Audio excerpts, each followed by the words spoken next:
오늘 말씀은 질문으로 좀 시작해보고자 합니다.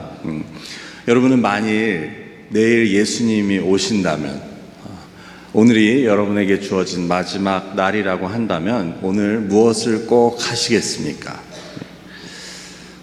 속으로 한번 생각해 보시기 바랍니다. 너무 궁금하네요. 각자 어떻게 생각하시는지 다음에 꼭 들어볼 기회가 있으면 좋겠습니다. 여러분, 내일 세상의 끝이 온다고 한다면 내가 전에 사두었던 그 주식의 시세가 어떻게 됐는지 오늘 궁금해서 다시 확인하실까요? 아니면 내가 회사에 두고 온 일들, 계약서들이 생각나실까요?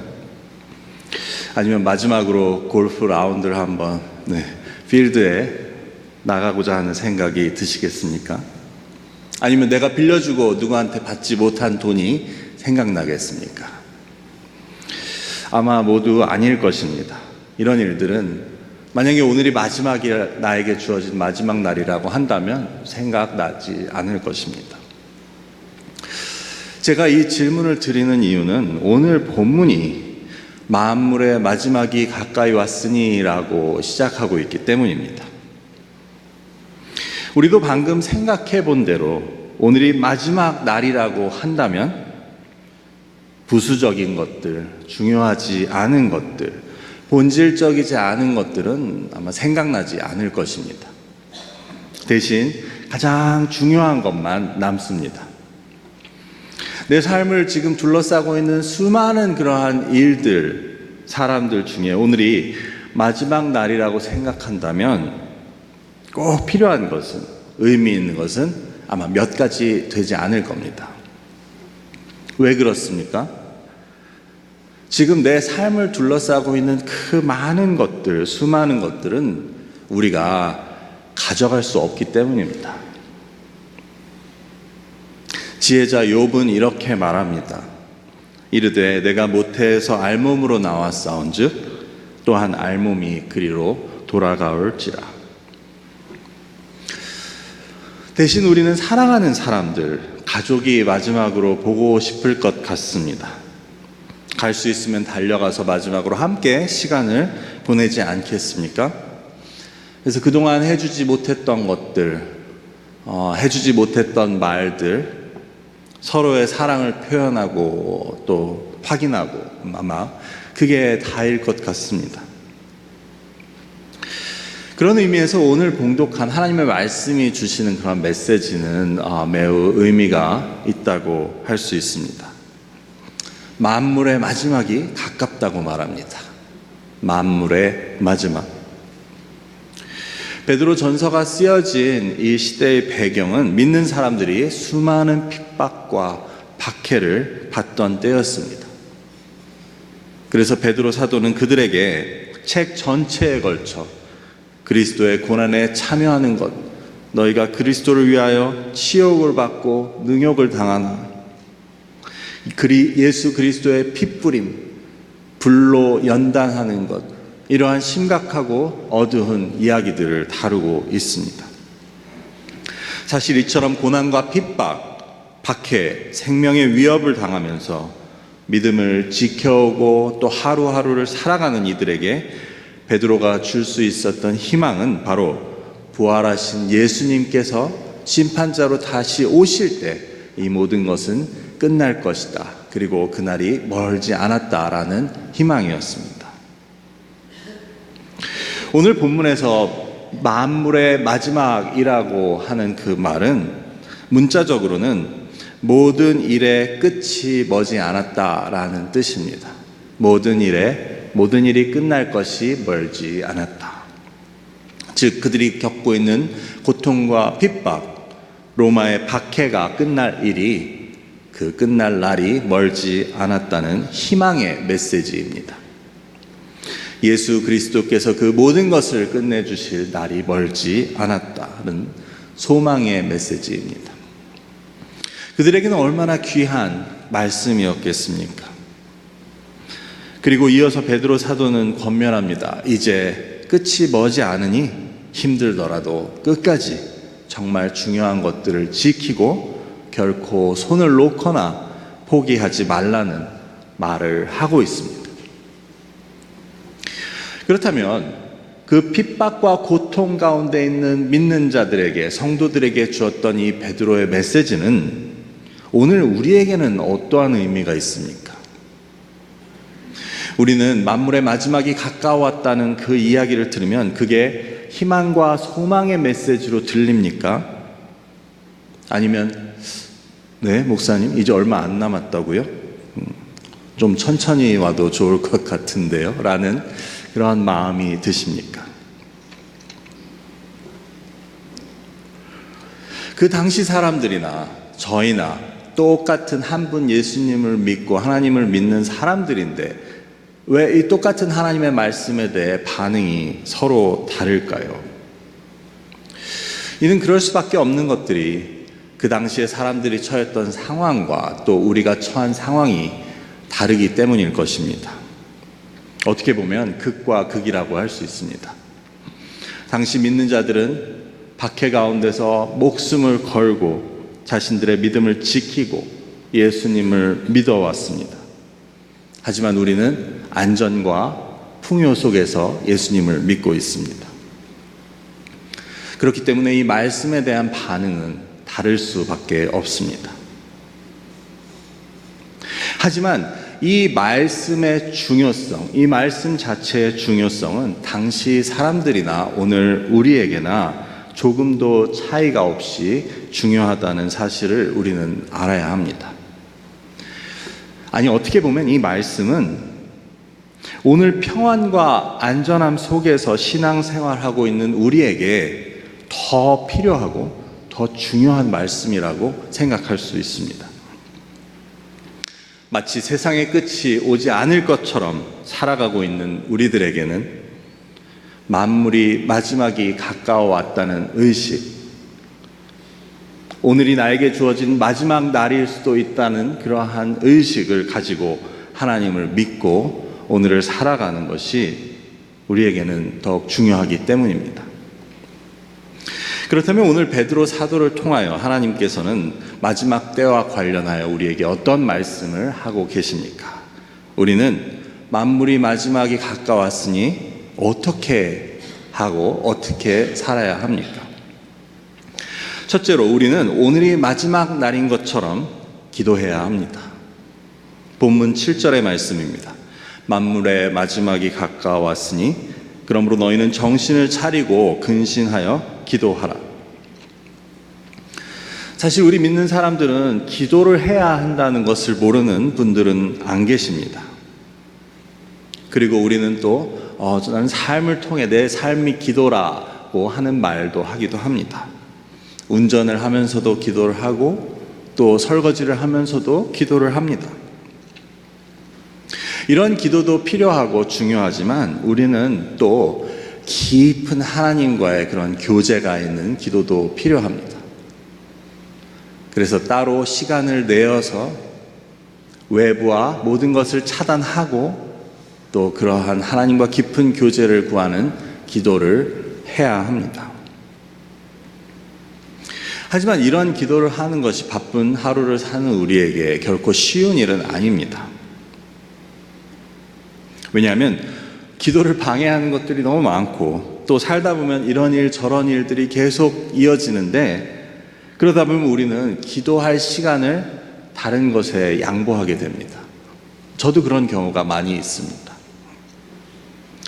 그런 점에서 오늘 말씀은 우리에게 그래도 기도를 해야 한다고 도전을 주면서 동시에 그럼 어떻게 하면 기도할 수 있는지 도움의 말씀도 된다고 할 수 있습니다.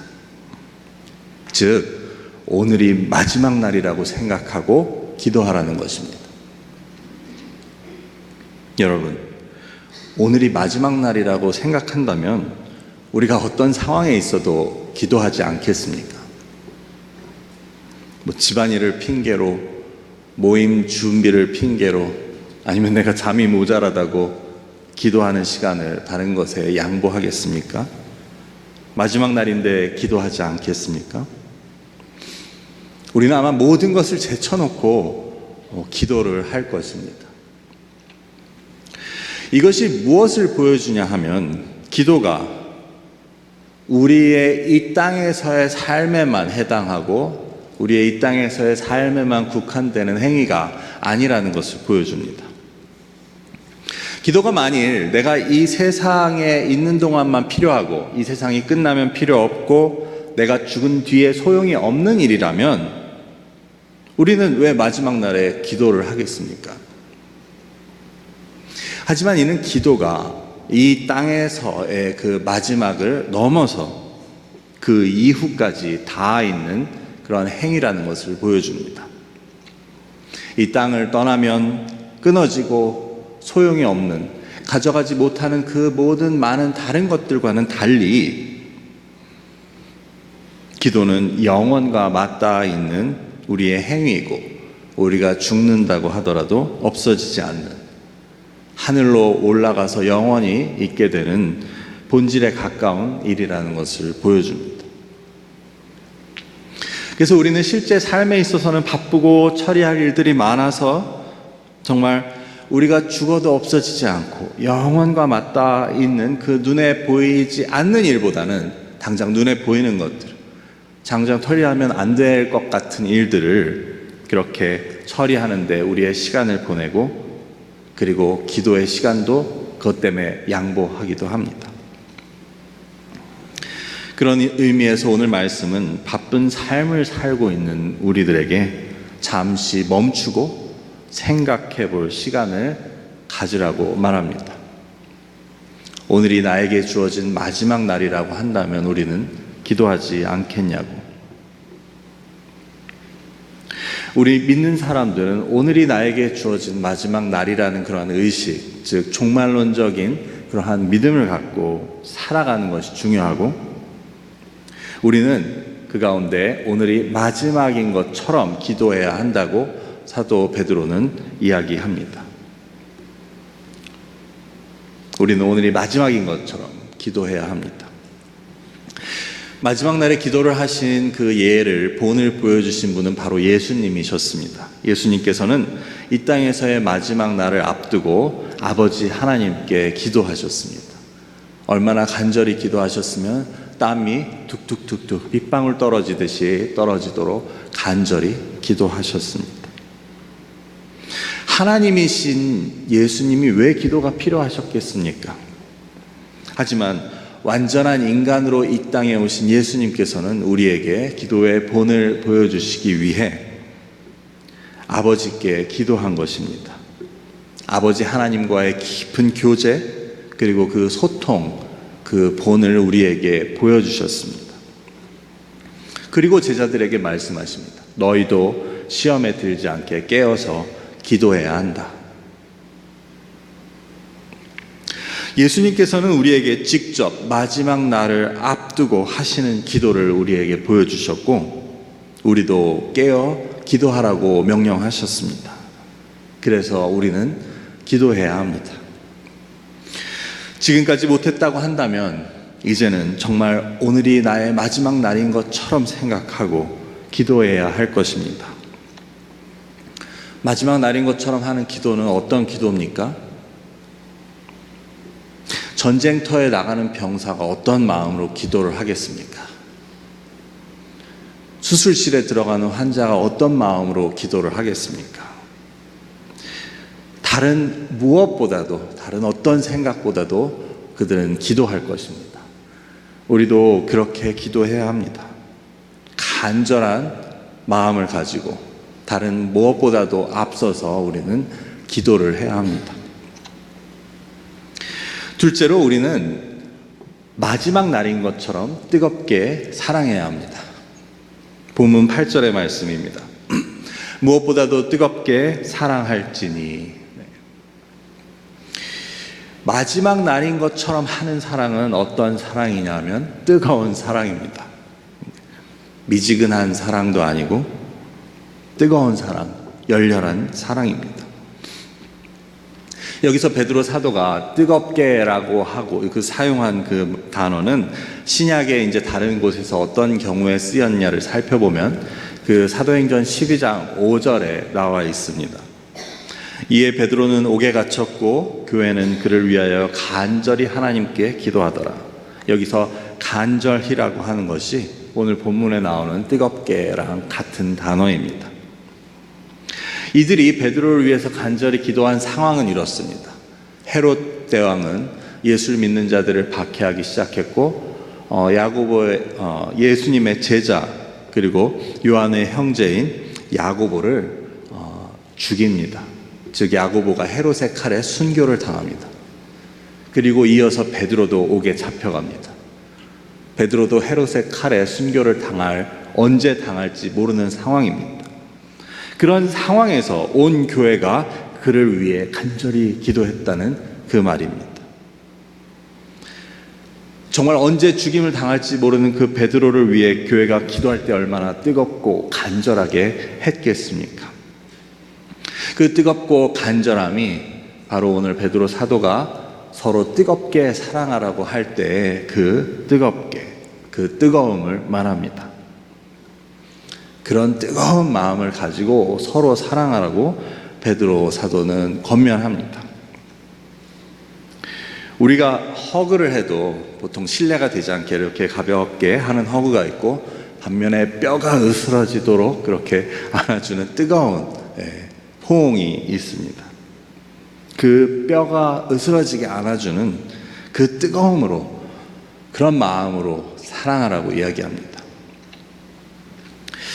제 마음 같아서는 우리가 오늘 말씀처럼 서로 마지막인 것처럼 이렇게 뜨겁게 사랑하되, 앞으로 서로 만나면 이제 악수나 인사 이런 거 대신 서로 뼈가 으스러지게 안아주는 허그를 하자고 이렇게 제안을 하고 싶습니다. 네. 정말 그렇게 인사를 바꾸면 제가 생각하기에 우리 사이의 갈등은 아마 반으로 줄어들 것 같습니다. 하지만 제가 프리 허그 주의자도 아니고, 그렇게 되면 갈등은 줄지 몰라도 다른 문제가 또 생기게 될 것 같아서, 그것은 사실 힘들 것 같습니다. 하지만 우리가 직접 그렇게 뜨겁게 안아주지는 못해도 그렇게 뜨겁게 꼭 끌어안는 마음을 가지고 서로 뜨겁게 사랑했으면 좋겠습니다. 우리가 오늘 이렇게 교회에 모였는데, 오늘이 이 지구의 마지막 날이고 우리에게 마지막 날이라고 한다면 우리가 서로 돌아가면서 뜨겁게 그렇게 안아주지 않겠습니까? 자신의 사랑을 표현하지 않겠습니까? 사도 베드로는 우리가 그런 마음을 가지고 서로 뜨겁게 사랑하라고 말합니다. 8절을 다시 읽어보면 무엇보다도 뜨겁게 서로 사랑할지니, 즉 만물의 마지막이 가까이 왔는데 그 상황에 무엇보다도 뜨겁게 사랑하라고 말합니다. 이는 이중 강조입니다. 만물의 마지막이 가까웠으니 하라는 것 자체가 강조이고, 그 하는 일들 중에 무엇보다도 라는 것이 두 번째 강조입니다. 그만큼 중요하다고 이야기합니다. 하지만 우리가 사랑하라는, 서로 사랑하라는 이야기를 한두 번 들었습니까? 하지만 이것은 실제 상황에서 그렇게 쉬운 일은 아닙니다.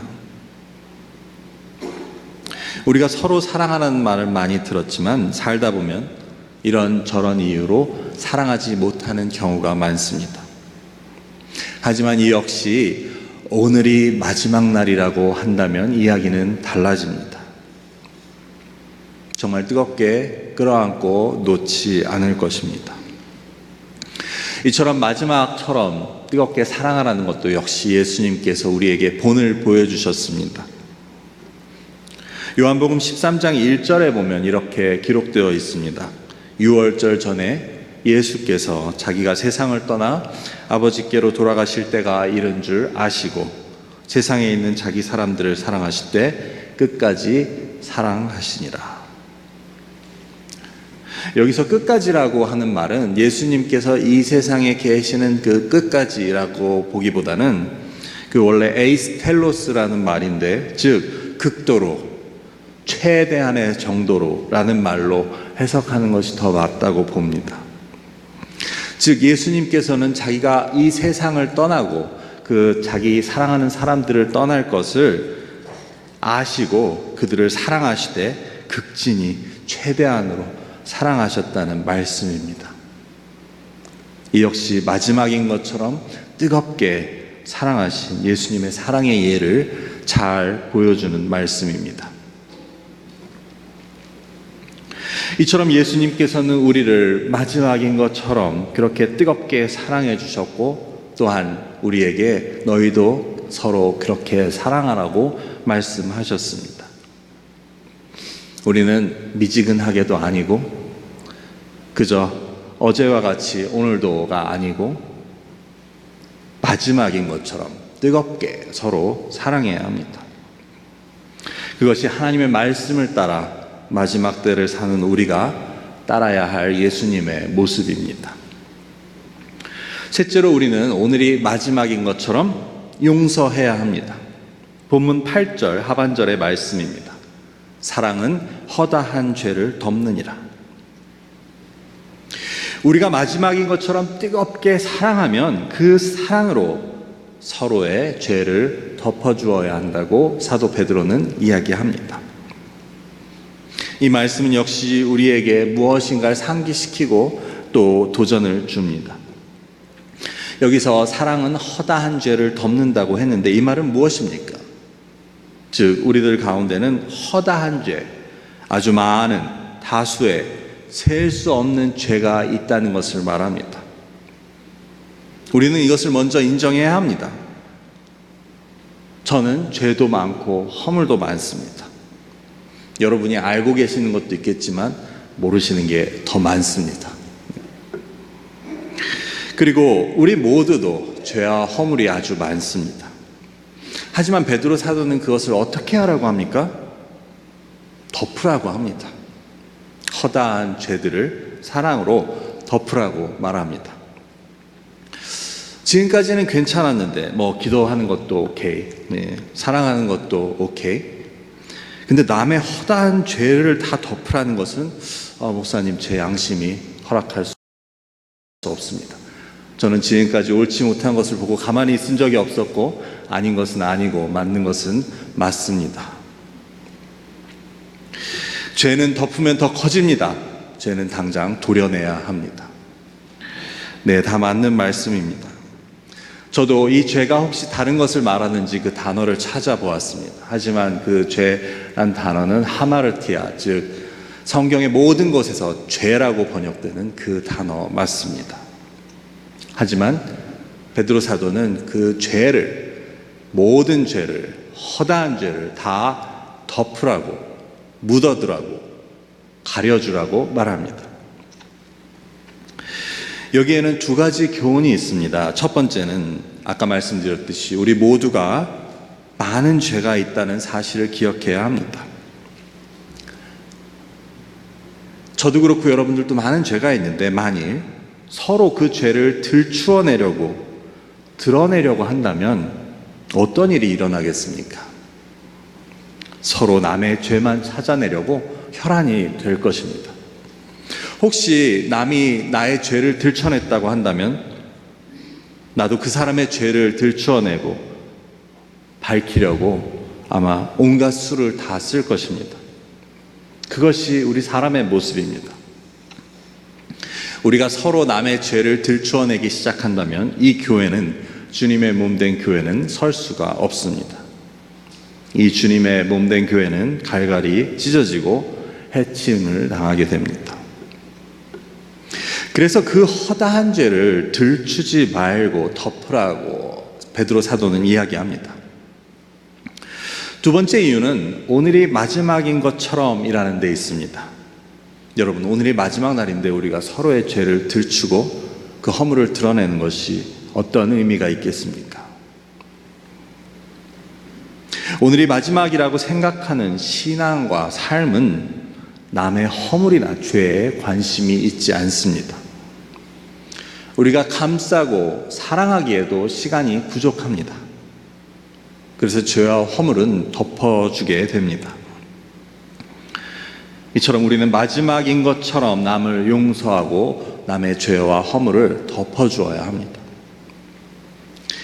야고보서 4장 11절, 12절은 이렇게 이야기합니다. 형제들아 서로 비방하지 말라.